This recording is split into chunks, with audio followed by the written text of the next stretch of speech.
우리가 흔히 이걸 보고 팔복이라 그러죠. 팔복. 그래서 이 팔복 이제 3절에서부터 10절까지 나오는 8가지를 말하고 있는데 8가지를 말하고 있는 이게 그 문장의 구조가 똑같습니다. 그런데 이제 11절, 12절 여기서도 복을 말하는 것 같은데 그런데 이거는 문장의 구조가 다릅니다. 그렇기 때문에 이 팔복에서 이거는 별개로 치고 그래서 3절에서부터 10절에 나오는 이게 복이 있나니 복이 있나니 복이 있나니 그것을 똑같은 구조에서 그렇게 한다. 그렇게 해서 이걸 이제 팔복 그러는데 수요일 요 12월 달 수요일에는 요 팔복을 좀 정리를 하도록 그렇게 하겠습니다. 그래서 12월 그리고 혹 시간이 모자라면 1월 중에 한 2번 정도 그렇게 해서 정리를 하죠. 예수님께서 1절에서부터 1, 2절은 그 배경이 나오는데 우리 이게 어떤 배경에서 됐는가 하는 것은 제가 생략을 합니다. 그거는 여러분들이 앞에 그 3장, 4장을 자세히 그렇게 읽으시면은 그 배경이 어떤 상태인지를 알 수 있을 겁니다. 심령이 가난한 자는 복이 있다.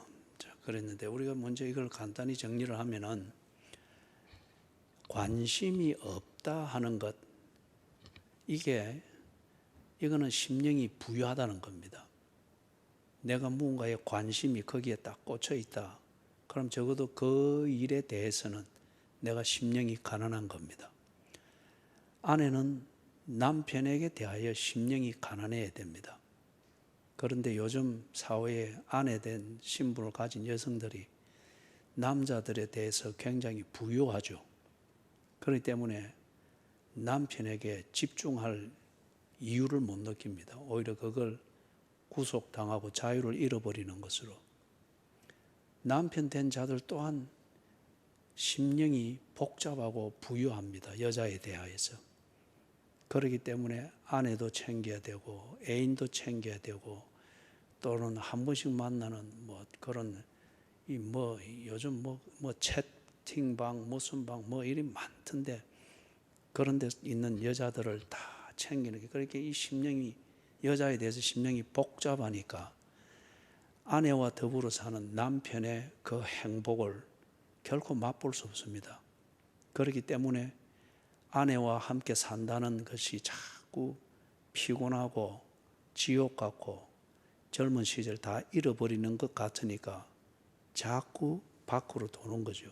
그 스스로 그 아내와 함께 산다는 이 부부의 생활이라는 게 그 지옥 같고 자유를 잃어버리게 만들기 때문에 그런 게 아니고 지 심령이 다른 여자들이나 그것에 대한 관심으로 복잡하니까 아내와 더불어 진정 부부의 이 생활을 해보지를 못하는 거예요. 그렇기 때문에 관심이 없는 사람과 같이 이래 있는 이 자체가 얼마나 피곤하고 힘들어요. 그렇기 때문에 부부의 생활을 소유하지 못합니다.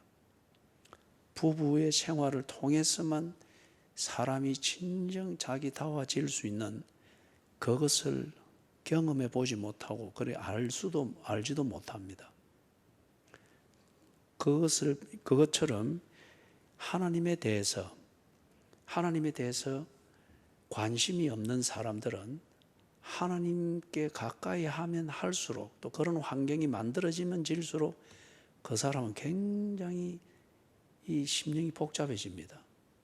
그리고 참 불편합니다. 그리고 인생이 막 화가 납니다.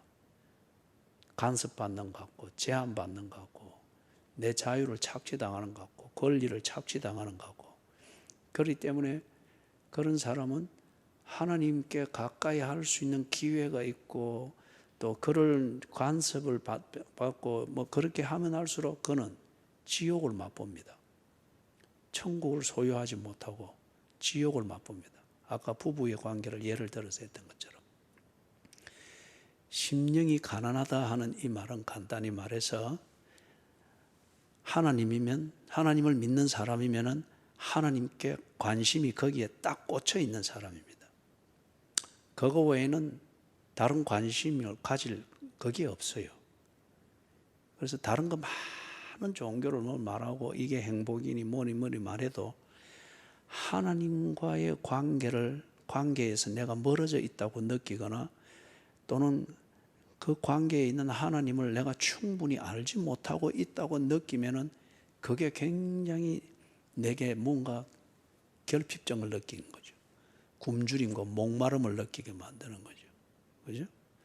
그게 심령이 가난하다. 지금 이 표현을 말하는 것이고, 그래서 하나님과의 관계에 있어서 이런 관심을 가지고 하나님께 집중이 되어져 있는 이 관계와 그 안에서 나누는 교제가 있을 때 그 사람이 천국을 모르겠어요.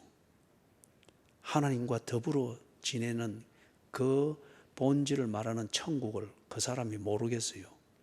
그리고 그의 삶에서 천국을 누리는 삶이 안 되겠어요. 알 뿐 막연히 알되 알기는 알되 관심은 다른 데 가 있다. 그럼 그 사람은 절대 천국을 모릅니다. 교회를 수십 년 다니고 그 다니다가 그 교회장을 치르면서 임종을 해도 그 사람은 천국을 몰라요. 그래서 수십 년을 다니고 임종을 하면서도 천국에 대해서 막연합니다. 그 임종이 그렇게 불안한 거예요. 그 임종하는 사람과 마지막 대화를 나누면. 그죠? 그냥 늘 주워 읊던 그 이야기만 그냥 하고 있는 거예요.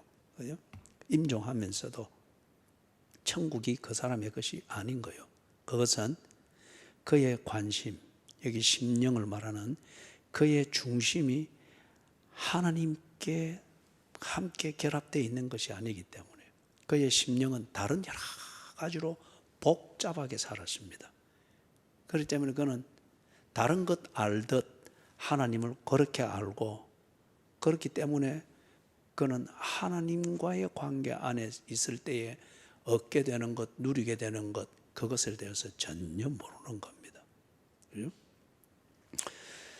자, 여기에 복이 있나니 했는데, 이 복이 있나니 하는 이것은 앞으로 받을 복을 말하는 게 아니에요. 아니 우리가 복을 기원하고 기다리고 복 비는 것, 그런 사상을 가지고 이걸 이해를 하면은 처음부터 이거는 성경을 엉터리로 읽은 겁니다. 그리고 그런 설교를 하는 자는 정말 사람들을 베나드 지옥 자식 되게 하는 겁니다. 이거는 복 받으라고 복을 비는 그 말씀이 아니에요. 앞으로 내게 뭔가 오게 되는 횡재, 내가 원하는 그것을 얻게 되는 그걸 위해, 그걸 얻으려면은, 성취하려면은 심령이 가난해져라. 그거는 일종의 종교적인 도덕이죠. 예? 그리고 유교의 철학에서 가깝죠, 그거는. 그죠? 선을 행하면은 복을 받고, 덕을 베풀면은 또 복을 받고, 뭐 어떤 그런 거게 되죠. 그렇게 해서 자기의 동기와 의지를 가지고 뭔가를 선을 행해 보려고 막 그렇게 하는데, 그게 아니에요. 여기서 지금 팔복에서 말하는 것은 복이 있나니 하는 이거는 행복할 것이다. 행복이다 말이에요. 행복. 네가 그렇게 하면은 네가 네답게 처신하고 네가 네답게 살면은 너는 행복할 것이다. 아까 앞에서 부부의 그 생활에서 예를 들었던 것과 같은 이치예요. 남편의 자리를 지키고 남편의 이 역할을 하면서 남편다운 그 일상을 살면은 그는 그 아내와 함께 행복할 것이다. 아내와 더불어 결혼 생활을 하고 있는 거기에 주어져 있는 그것을 통해서 누리게 될 행복, 그걸 실제로 누리게 될 것이다. 그 말이에요. 그런데 부부이면서도 부부의 생활을 통해서 누릴 수 있는 행복을 못 누리고 오히려 불행하다라고 여기면서 자꾸 덩을 쥐고 각자 다른 데만 보고 있는 그 이유는 뭐죠? 남편은 남편답게 생활하지 않고 아내는 아내답게 생활하지 않으니까.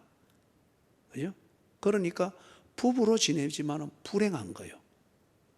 이 자체가, 부부라는 이 생활 자체가 불행을 말하는 것이 아니고, 부부라는 관계 안에 있으면은 각자 배우자에 대해서 자기다운 그 삶의 처신을 하게 될 때에 부부의 관계 안에서 주어져 있는 그 특권과 권리, 이것은 당연히 누리게 되니 행복하다는 거예요.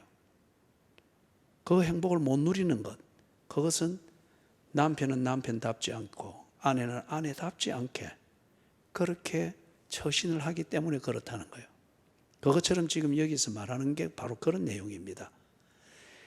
네가 그리스도인이냐, 네가 정말 하나님의 백성이냐, 그러면은 유대교인답게 하려고 하지 말고 하나님의 백성답게 그렇게 처신해라. 그러면 하나님 백성에게 주신 그 행복을 네가 누리게 될 것이다. 근데 이스라엘 백성들이 하나님의 백성이라 하면서 하나님의 백성이라면 이래야 된다는 식으로 유대교라는 종교가 싹 뒤틀어 가지고 그렇게 해놓은 그것에만 막 몰입을 하니까 예수님이 그걸 나중에 지적하죠. 외식이라 하잖아요. 그죠? 종교의 이름으로 네 자신을 어렵게 보이려고 도덕을 막 선하게 해나가는데, 그러나 네 속은 전혀 거기에 대한 동의가 있거나 감동이 있거나 자원하는 게 그게 아니지 않느냐. 그래서 그들이 유대교를 통해서 주입되고 배운 그 풍습과 어떤 그런 그것을 교리를 따라서 막 이렇게 한단 말이에요. 그러면서 늘 뭐 불행하고 늘 이런 걸 뭐 삶에서 늘 그걸 반복해서 느끼면 하나님이 어디 있노? 탓은 다 하나님을 하는 거예요. 그죠? 그리고 불행하게 사는 거예요. 이게 뭐 못 먹어서 불행하다, 이게 자체를 떠나서 인생 자체가 불행한 거예요. 왜 사는지를 모르고. 그죠? 그래서 예수님이 지금 여기서 다 첫 정리를 하면서 설교를 하시면서 이걸 말씀을 하는 겁니다.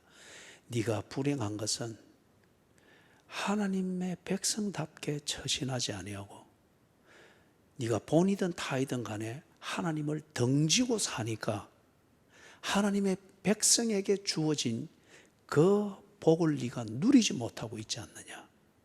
하나님 백성에게 준 그 권리, 하나님 백성에게 준 그 행복할 수밖에 없는 그 삶, 이걸 네가 살지 않으니까 그걸 못 누리는 거지. 그래서 하나님의 백성으로서 하나님이 주신 그 삶의 특권을 누리고 그것을 누릴 때 얻고 즐기게 되는 그 행복을 정말 네가 원한다면 하나님 백성답게 처신하고 살아라. 유대교인답게 하려고 하지 말고 유대교 그 종교 지도자들을 그들 눈에 잘 띄고 유대교의 법 이것으로부터 네가 인정받기 위해서 거기서 가르친 대로 뭐 하나님 운운하면서 그렇게 처신하고 그러지 말고 하나님의 백성이면 하나님의 말씀, 하나님과의 관계 중심, 거기서 네가 해야 될 처신을 해봐라.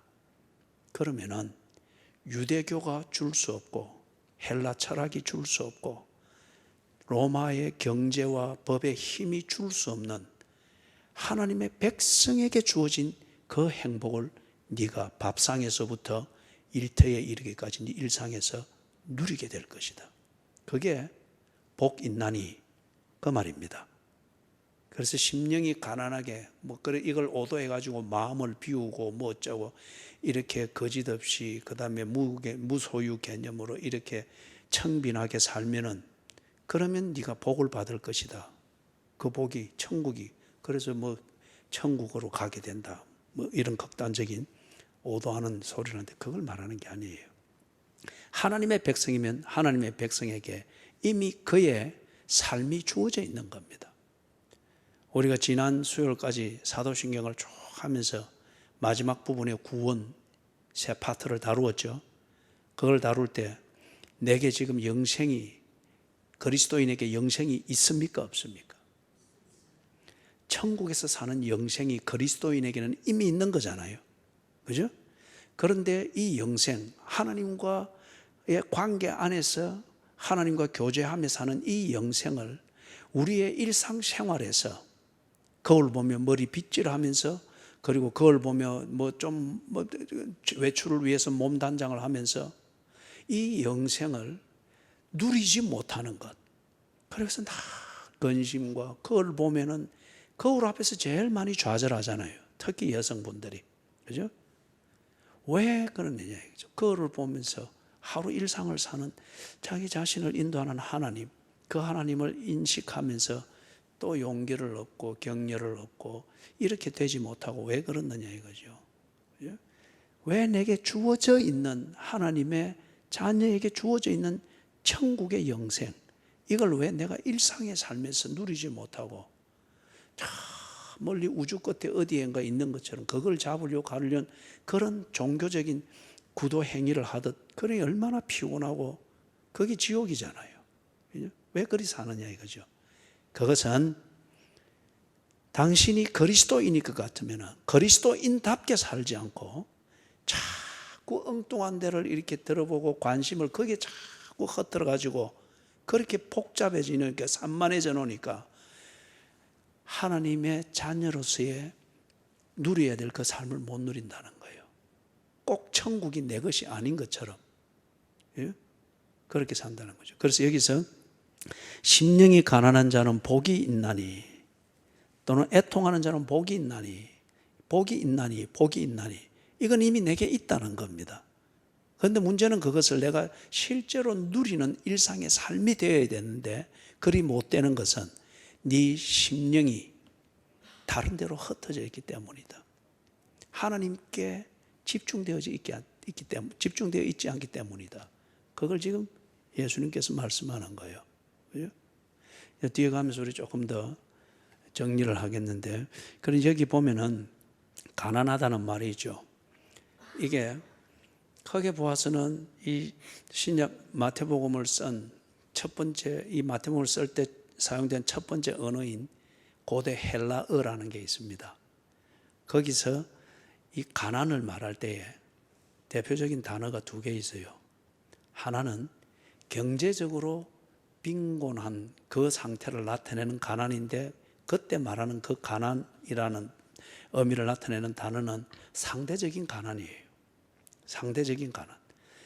이게 돈을 500원 가진 사람이 돈 1000원 가진 사람을 이래 비교해 보면은 그 사람보다는 내가 500원이 없으니까, 그래서 그 사람이 1000원짜리를 먹을 때 나는 500원짜리를 먹어야 되잖아요. 그러면서 그를 부러워하잖아요. 그런 게 상대적인 가난입니다. 그리고 그걸 말하는 게 있는데, 그런 사람은 그 500원이 저 사람보다는 없기 때문에 내가 이게 참 절박하다, 그렇기 때문에 내가 어떻게 좀 더 작업을 하나 더 띄어서 이런 절박함을 가지게 만드는 그런 가난은 아니에요. 그거는 자기가 좀 더 여유를 있게 살려면 뭘 해야 되겠다. 오히려 상대적인 가난을 느끼는 것은 그 사람을 굉장히 이기적으로 만들거나 교만하게 만들죠. 그리고 자기 자신에게 집착하게 만드는 거겠죠. 그렇기 때문에 여기서 지금 심령이 가난한 자는 할 때 이 가난은 그런 의미의 가난이 아니에요.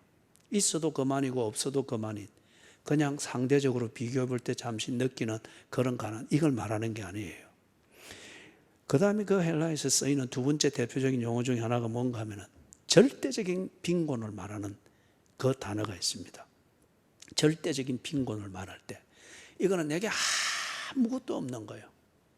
아무것도 없는 거예요. 그렇기 때문에 누군가를 의지해서 그 사람의 도움이 아니면은 지금 당장 살 길이 없는 막막한 그런 가난, 그런 상태에 있는 그 가난을 말하는 단어가 있습니다. 그 가난을 말하는 단어를 지금 여기서 쓰고 있는 겁니다. 심령이 가난한 자는. 그러니 여러분, 또 다시 예를 드는데, 이게 워낙 우리 사회 지금 흔해 빠졌으니까, 그러면 교회 안에 있는 이 결혼한 사람들도 그런 문화에 지금 많이 빠져 있죠. 그 죄의식이 없어요. 그죠? 그건 뭡니까, 그게? 남편이면 남편, 아내면 아내요. 이 사람들이 자기 나름대로의 행복을 찾기 위해서 여기 가면 이 애인이 있고, 저기 가면 저 파트너 있고, 직장에 가면 직장에서 있고, 그렇기 때문에 이래 보고 아내하고 이래 시간 보내다가 지 코드에 안 맞거나 뭐 좀 답답하고 이러면은 이전에는 뭐 극단적으로 티켓 했으라도 맞춰가고 이게 있었는데 지금은 뭐 사회적인 말로 좋은 표현에서 쿨하게 뭐 그리 피곤하게 사나 안 맞으면은 다 해서 또 이쪽 있는 애인한테 가가지고 그날 밤 지내고 또 뭐 그거 하면은 또 저쪽에 있는 파트너한테 가서 또 지내고 뭐 이런 게 갈수록 뭐 보편적이지 않습니까? 이런 사람은 그 사랑, 남녀 간의 사랑에 대한 절대적인 그 빈곤함 이게 없어요. 이것 안 되면 이것 하지 뭐, 이것 안 되면 이것 하지 뭐, 그죠? 그는 절대적으로 빈곤하지 않고 지 성향과 욕구에 맞는 그게 없는 지극히 자기 중심적이죠. 그래서 그걸 채우기 위해서 아내, 애인, 파트너, 뭐 직장 동료, 뭐 동호회 쭉 깔아놓고 하고 싶은 대로 이래 하는 거예요. 그는 절대 누군가를 위하여서 일편단심 그렇게 사랑하며 그러면서 드디어 사랑에 그 참된 맛과 사랑이 주는 사랑을 함으로 인해서 얻게 되는 행복을 절대 가질 수가 없죠. 그죠? 그런데 일편단심 사랑하는 게 있죠. 그죠? 일편단심 사랑하는 게. 그 남편이 어디 갔다가 이래 못 돌아오고 이래 있으면은 혹 무슨 일을 당했나 싶어서 실제적으로는 별 도움도 안 되지만은 그 사랑에 꽂혀 있는 그것, 그 남편이 안 돌아오면은 사랑이 염려와 근심과 밥맛을 잃을 정도로 그러한 불안이 되어져서 문 앞에 나가서 걸었다가 또 쪼그리고 앉았다가, 그죠? 전화기 팠다가 폈다가 그러고 12시간 넘어가는 줄도 모르고 오히려 그 아내분이 더 위험한 상황에 빠지는 거죠. 그 어둠에서 문 밖에서 서성거리고 할 때. 그래도 그걸 잊은 채 남편이 어떻게 됐나, 그가 돌아오기만을 기다리고 있는 것. 이거는 뭐예요? 여기서 지금 말하는 심령이 가난한 것. 절대적인 빈곤입니다. 다시 말해서 적어도 내가 한 남자, 한 여자를 사랑함에 있어서는 그 아내분 같으면은 내 남편이 없이는 나는 사랑을 결코 할 수도 없고 사랑을 느낄 수도 없다. 그래서 오직 남편과 함께 있는 것을 의지하는 거예요. 예를 드는 것을 여러분이 이해를 하겠습니까? 그죠? 다른 여자 거기에 대해서는 아무런 관심이 없어요. 아무런 관심이 없어요. 왜냐하면은 그게 뭐 지조를 지킨다 하는 도덕적 의지 이전에 자신의 이 중심이 남편에게 딱 꽂혀 있습니다. 그렇기 때문에 남편이 안 보이면 모든 게 불안한 거예요. 그리고 남편과의 대화가 잘 안 된다 싶고 분위기가 안 맞다 싶으면 막 때로는 화가 나기도 하고 때로는 걱정이 되기도 하고 때로는 어떻게 이걸 풀어보기 위해서 막 오만 걸 다 해보려고도 하고. 이게 뭐냐? 심령이 가난한 겁니다. 그러면 다른 말로 뭐예요? 절대 의지함입니다. 절대 의존하는 것. 그죠? 절대적으로 의지하고 절대적으로 의존하는 것. 왜냐하면 지금 달리 다르게 살 길이 없습니다. 달리 다르게 이 관심과 이 염려와 불안을 해결할 길이 없습니다. 그렇기 때문에 아내면 남편을 절대 의존하는 것, 남편이면 아내를 절대 의존해서 그 사랑에 관심을 풀려고 하는 것. 그것처럼 그리스도인이면은, 하나님의 백성이면은 하나님을 절대 의존하는 것. 그죠? 뭐 저기 가면 재밌다, 저기 가면은 뭐 한다, 저기 가면은 뭐 복을 빌어줘서 알을 낳는다, 관심이 없는 거예요. 하나님께 다 집중이 돼서 그를 절대 의존할 때, 그분이 내게 이렇게 하실 것이다. 그걸 말하는 게 지금 이 가난이라고 하는 이 단어입니다. 가난. 그런데 이제 이 가난한데 뭐가 가난하다고 하는 거요? 심령이 가난하다고 합니다. 심령이 가난하다. 그런데 이 유대인들이 눈에 보이는 것으로는 그들의 종교 생활, 눈에 보이는 종교 생활로서는 굉장히 하나님을 찾고 막 오직 하나님을 의존하는 그 가난한 것처럼 보였잖아요. 하루에 2번씩 기도하고 일주일에 한 번씩 또 금식하고 또 절기가 되면은 지키고 막 율법을 어떻게 해서라도 막. 그래서 겉으로 볼 때는 이 유대인들이 하나님을 절대 의존하는 것 같습니다. 그죠? 그런데 예수님이 지금 딱 지적을 하는 게 뭡니까? 그들은 심령이 가난한 것이 아니고 그들은 종교가 가난했던 거예요. 그래서 자기들의 성향에 맞고 욕구에 맞는, 그리고 이 소원을 해결할 수 있을 것이다 싶은 그런 효과적인 수단으로 보이는 종교 생활을 하는데 가난했을 뿐이지 하나님께 대하여 가난하지 않았습니다. 그래서 그들의 심령은 자기 중심으로 똘똘 뭉쳐서 부유했고 산만했습니다. 이걸 채우기 위해서 그들의 겉은, 눈에 보이는 행실은 하나님을 찾아서 매여 있는 것처럼 그렇게 보여서 예수님이 그들을 보고 외식하는 자라 그랬죠. 회칠한 무덤과 같다고 그랬죠. 겉은 하나님께 집중되어 있어 뭐 안식일도 지키고 뭐도 하고 하는데 속에는 무덤 속에 들어있는 썩어가는 그런 살이 썩은 물이 고여있고 거기에서 드러나는 뼈들이 나오는 것처럼, 그래서 회칠한 무덤 같다고 그런 거예요. 그래서 예수님이 그들에게 심령이 가난해야 된다. 내 중심이 하나님께 다 그리 심령에 매여 있어야 된다.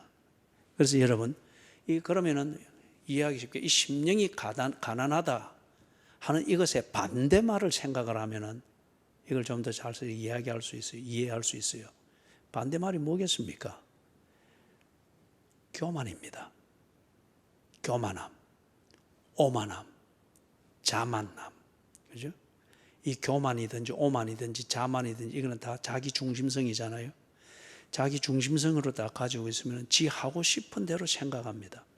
그리고 지 생각대로 지 마음에 품습니다. 그래서 겉으로는 이 지금 유대인들처럼 회당을 가고 율법을 외우고 막 율법에서 유대인 지도자들이 보는 것에서 안 집히려고 막 법을 지키고 이래 하지만은 자기 중심성으로 딱 되어 있을 때는 그 안에 도둑질할 생각이 있고, 그 다음에 세리 같으면 무슨 착취할 방법이 여기서 다 지금 궁리가 되고 있고, 그러니까 심령은 산만하고 부유합니다. 그죠? 그래서 이 교만의 특징이 그런 겁니다. 오늘날 교회에 많은 교인들이 이렇습니다. 특히 교회 생활을 오래 한 교인일수록 이런 경우가 많습니다. 교회 생활을 오래 해서 겉은 많이 따듬어져 있습니다만은 이거는 자꾸 뭐 서당계 3년이면 풍어를 넘는다고 자꾸 다니다 보면은 뭐 겉멋은 듭니다. 그런데 진정으로 하나님을 만나지 못했거나 아니면은 하나님을 만나 거듭났으되 어느 부분에 있어서는 여전히 육체의 사람으로 살면서 자기의 관심을 채워가는 거예요. 이거는 이제 2중, 3중의 생활을 하는 거죠. 그죠? 그럴 때에 교회에서 적지 않은 사람들이 자기 중심성을 가지고서 겉멋으로 치장하고 있습니다. 그렇기 때문에 참 신실한 교인 같아서 목사도 되고 장로도 되고 권사도 되고 뭐 교회에 무슨 중요한 일들을 맡기고 그렇게 합니다. 그런데 이 유대인들과 같이 심령이 가난하지를 못해요. 심령은 여전히 자기 중심성으로 산만하고 복잡합니다. 복잡합니다. 그래서 교만하죠. 그죠? 교만합니다. 자, 그러면은 이 심령이 가난한 것, 이것은 천성과 다릅니다. 타고난 성품하고는 달라요. 타고난 성향과도 다릅니다. 무슨 말이냐면은 어떤 사람은 참 내성적입니다. 그래서 보면은 늘 모임이 있거나 뭘 드러나는 게 있어도 언제나 이래 뭐 굽신거리고, 그리고 눈에 보기에는 언제나 겸손한 것 같고 양보하는 것 같고 또 양보하기를 좋아하고 그런 사람들이 있죠. 그래서 제가 자주 이야기를 하죠. 겸양 떨지 마라. 그죠? 겸손은 자기가 해야 될 일을 똑바로 하는 게 겸손입니다. 겸손은 자기가 해야 될 일을 똑바로 해내는 것이 겸손이에요. 그렇기 때문에 진정 겸손한 자는 싸울 때는 싸웁니다. 참을 때는 길이길이 참습니다. 왜냐하면 그게 내가 해야 될, 목적을 위해서 해야 될 처신이기 때문에 딱 해내는 거예요. 그게 겸손의 그런 바른 모습이죠.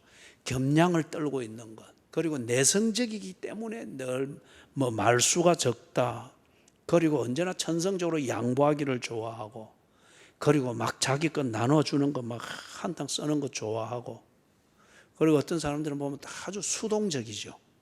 그죠? 수동적일 때는, 수동적인 그런 성향의 사람들은 어느 정도의 교제, 한 걸음 떨어진 교제를 하면서 공동체 생활을 할 때는 그런 사람들은 굉장히 칭찬을 많이 듣습니다. 그걸 굉장히 신실하게 보여요. 하라는 것 딱 하고, 그 다음에 다른 거 간섭 안 하고, 딱 하라는 것 외에는 달리 생각 없이 딱 하니까 한 걸음 떨어져서 늘 보면 저 사람은 참 딱 시킨 대로 한다. 그러고 자기 고집을 안 내세운다. 그렇게 보이죠. 그런데 수동적인 사람, 기계적인 사람은 그 이상의 교제를 하고 그 이상의 공동체 일을 위해서 자원해야 되는 그런 일들이 있고 할 때는 참 답답하죠. 참 답답하죠. 그렇기 때문에 그런 경우에는 사업체 같으면 부려먹기 좋은 직원이에요.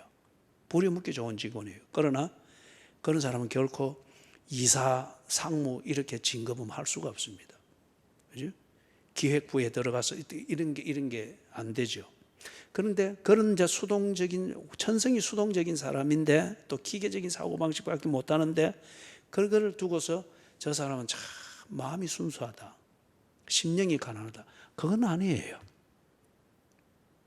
그런 걸 두고 심령이 가난하다, 그런 게 아니에요. 이 심령이 가난한 것은 천성적으로 말수가 적고 내향적이고 내성적이고 양보 잘하고 대인 공포증이 있어서 사람만 모이면 늘 한쪽 구석에서 딱 침묵을 지키면서 있고, 그거는 심령이 가난해서 그런 게 아니에요. 그러면 심령이 가난한 것은 어떻게 해서 이게 되는가 하면은, 이 심령이 가난한 것은 하나님 나라에 들어가 있는 백성들의 성품입니다. 하나님 나라에 들어가는 사람은 어떻게 들어가죠? 하나님 나라에 들어갔다는 그 증거가 뭐죠?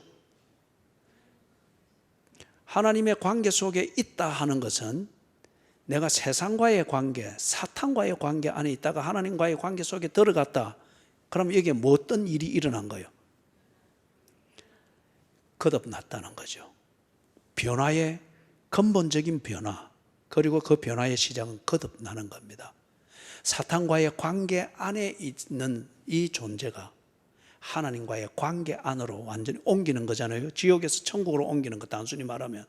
이게 도덕으로 되는 것도 아니고 선을 행한다고 되는 것도 아니고 소위 말하는 마음을 비우는 것은 불가능한 겁니다. 마음을 비워서 이렇게 가는 것도 아니죠. 어떻게 되는 거예요?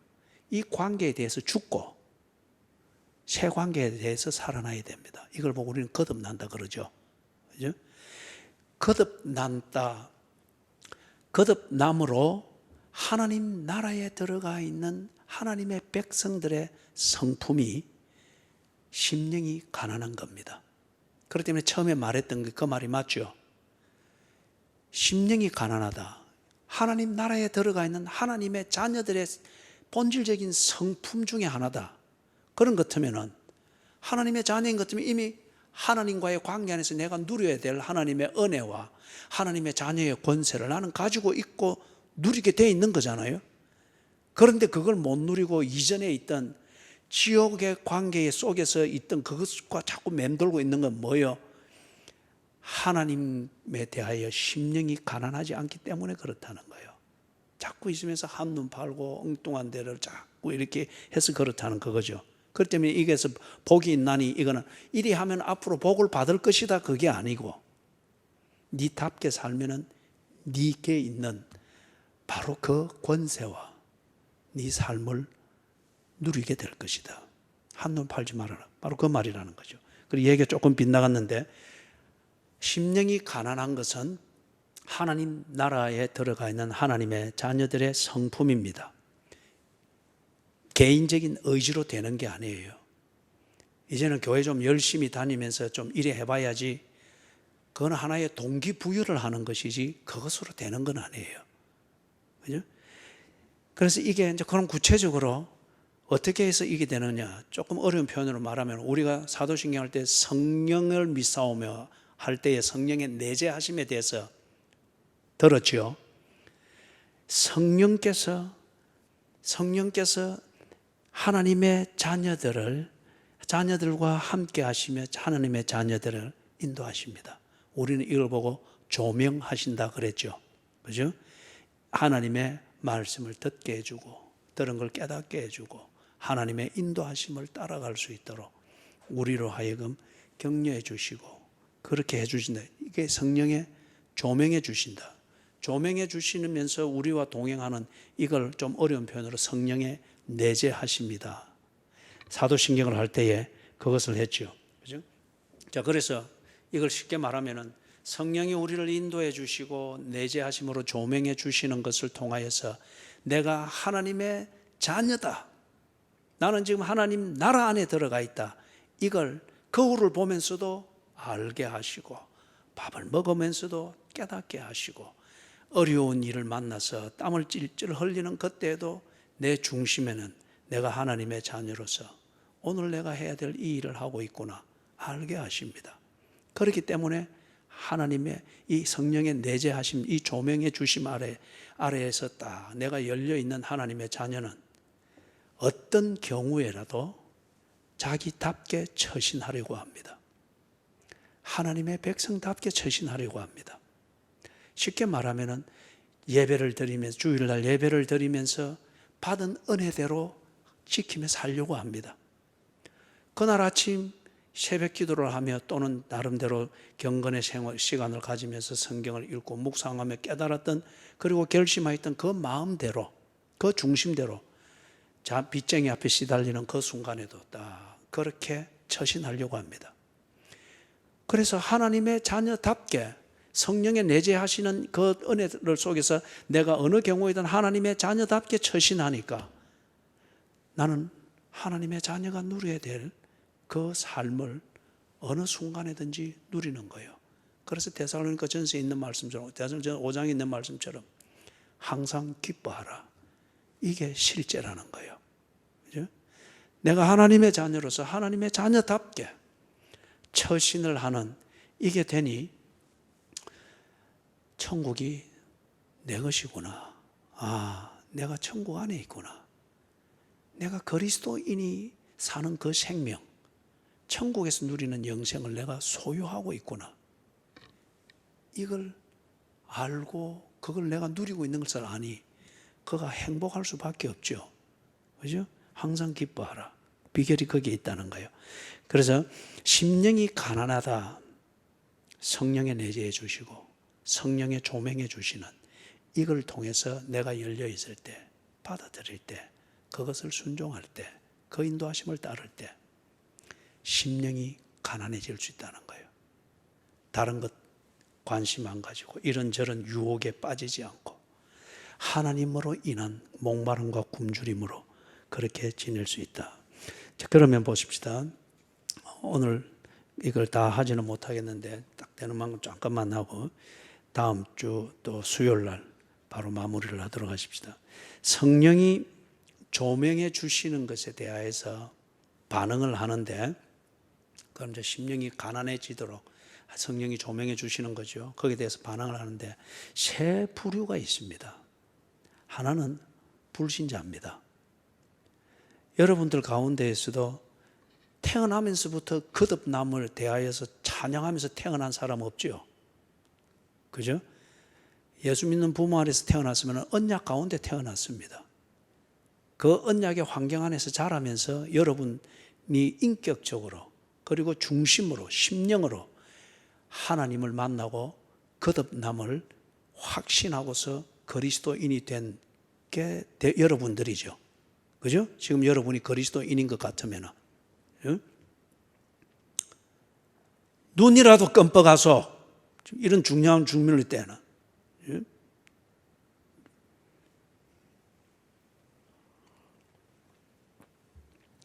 불신자에게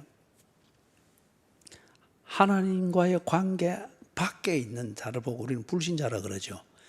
그들에게도 성령의 조명의 주심이 있습니다. 부르심이 있는 거예요. 저 같은 경우는 예수 믿는 우리 어머니에게서 나고 자랐습니다마는 내가 인격적으로 하나님과의 관계를 알고 그 안으로 들어가기 위해서 진정으로 하나님 앞에 나를 굴복시키고 하나님의 복음을 영접했던 것은 만 20살 때예요. 군대 가기 직전에 만 20살 때예요. 그때 어느 집회에서 뭐 하는데 나도 뭔가 신비한 체험을 보고 읽는 건 아니에요.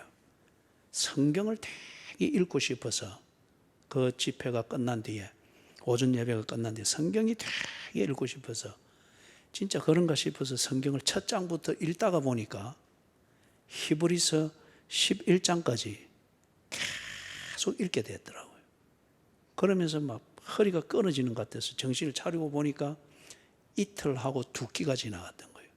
그게 계획에도 없이 금식 아닌 금식이 됐던 겁니다. 그러면서 창세기 1장 1절에서부터 히브리서 11장까지를 그때 쭉 읽으면서 그러면서 내가 거듭났습니다. 그때는 내가 이게 거듭나고 뭐 이런 걸 모르죠. 뒤에 이제 딱 하나님이 하시는 일을 정리하면서 보니 그게 성령의 부르심이었고 그 부르심에 내가 성경을 읽고 싶은 이 마음 이걸 받아들여 성경을 읽으면서 그리고 읽은 내용을 내가 받아들이면서 하나님을 정말 하나님께 막 낮이고 밤이고 하나님이 계시다면 어떤 증거가 있을까?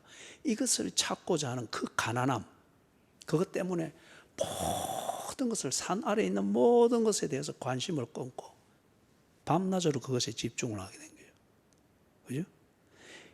불신자를 부를 때 이 불신자가 저와 같이 또는 삭개오처럼 이것을 받아들입니다. 열 때. 그죠?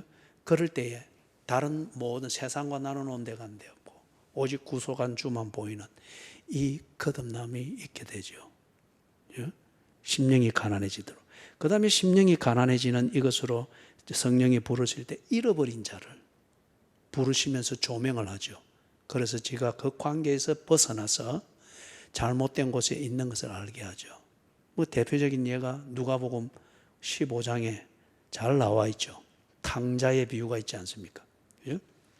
탕자의 비유가 있고 그래서 그 탕자가 나중에는 돼지 우리에서 허우적거리고 있는 지 자신을 보면서 그렇게 된 이유를 깨닫고 인정하고 아버지께로 돌아가지 않았습니까? 그죠? 성령의 조명해 주심으로 자기의 심령이 다른 여러 가지 복잡한 것과 욕심이라는 자기 중심성에서 만들어지는 이 복잡한 그래서 심령이 산만해져 있는 이 탕자를 성령의 조명해 주심으로 부를 때에 이 탕자가 결국에는 깨닫고 돌아오지 않습니까? 그리고는 아버지께만 집중하죠. 그리고 아버지께 뭐랍니까?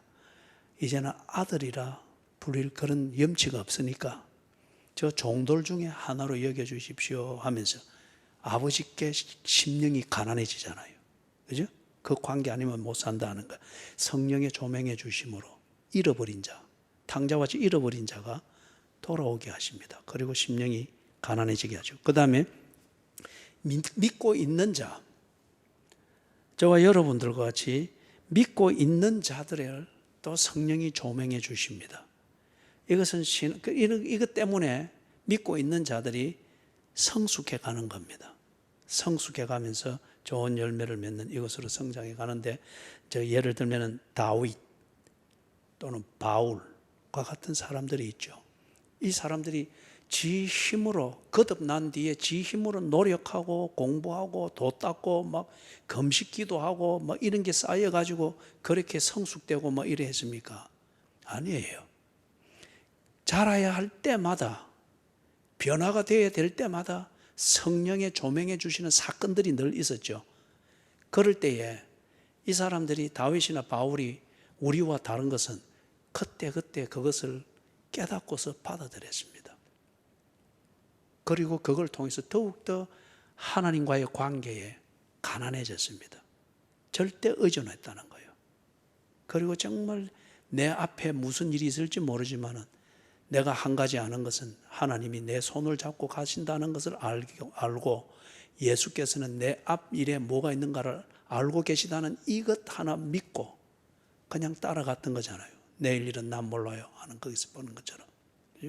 그런데 신자들 중에서 적지 않은 사람들이, 우리와 같은 사람들이 성령의 조명해 주심이 있지만은 내가 지금 하고 있는 신앙생활과 해왔던 것에 대한 자만심이 어느 때가 되면 딱 생깁니다. 이걸 좀 우리 전문적인 용어로는 매너리즘에 빠진다 그러죠. 타성해졌는다는 거. 그죠? 그렇게 해서 나는 잘 되고 잘 하고 있다라고 믿고 늘 타성에 젖은 대로만 가는 거예요. 이게 이제 교회 안에 오래된 사람들이 당할 수 있는 큰 함정입니다. 그럴 때에 어느 때부턴가 그에게서 정말 생동감 있고 생명력 있는 신앙생활의 역동성이 안 보여요. 하는 대로만 하고 성령의 도전과 성령의 조명해 주심, 어떤 이런 것들에 대해서 둔감해집니다. 아니면은 거부합니다. 왜냐하면 거부할 이론과 이유는 청산유수처럼 잘 둘러댈 수 있습니다. 그죠? 왜냐하면 오랫동안 해왔기 때문에. 그래도 성령께서 조명하시고 깨닫게 하시고 돌짝 같은 그러한 심령이면은 레이저로 쪼개다 깨어서라도 때로는 다리 하나를 분질러서라도 믿는 자가 하나님의 자녀답게 성숙해 갈 수 있고 지할 역할을 하도록 만들어 가시는 거예요. 그런 속에서 이렇게 자라가는 겁니다. 다음 주 수요일 날 이 세 가지 범주에 대하여서 조금 더 우리가 자세한 삶의 예들을 보면서 좀 정리를 해보도록 하겠습니다. 그래서 심령이 다시 말해서 천국, 예수를 믿는 그리스도인들은 하나님과의 관계 안에서 하나님과 교제하며 사는 영생을 소유했죠. 그 영생을 소유했음에도 불구하고 그리스도인들이 정말 우리 좀 속된 표현으로 말하면 매갈이 없이 사는 것. 정말 보면 힘이 나고 뭐 불길이 붙어야 되는데 보면 오히려 참 나도 힘 빠지고 참 뭐 복음이 이런 게 다 있노. 초신자들은 그렇게 여겨질 정도로 그렇게 하는 것, 정말 재미없게 사는 것. 그가 천국을 노래하면서도 그가 천국을 노래하는 찬송 소리만 들어도 지옥이 느껴지는 것. 왜 그렇죠? 하나님의 자녀답게 살지 않기 때문에 그런 거예요. 하나님의 자녀답게 살지 않기 때문에 하나님의 자녀에게 주어진 그 삶을 지가 스스로 누리고 있지를 못하는 겁니다. 왜 그렇습니까? 그 심령이 복잡합니다. 덜 엉뚱한 것에 대해서 복잡하게 생각하고 계산하고 그걸 심령에 품고 있으면서 그냥 겉은 보기에 뭐 교회 다니고 예배하고 뭐 또 직분도 있고 뭐 이리 하고 한데 심령은 복잡합니다. 그 심령이 하나님 아니면 안 됩니다. 이런 가난, 절대 빈곤이기 때문에 누군가를 의지해서라도 한 끼를 해결하고자 하는 것과 같은 이런 절대적인 이 영적 빈곤감을 가지고 하나님을 의존하고 하나님을 찾고 구하는 것, 우리 시편 85편에서 봤죠? 주를 우러러 보나이다. 이게 없으니까 하나님의 자녀이면서도 그에게서 때로 이전에 속해 있던 지옥 분위기가 자꾸 느껴지는 거예요. 그러니까 초신자나 또는 예수 안 믿는 가족들이 네 보고 네 그리 사는데 내가 말라 교회 다니겠노? 그리 되는 거예요. 찬송가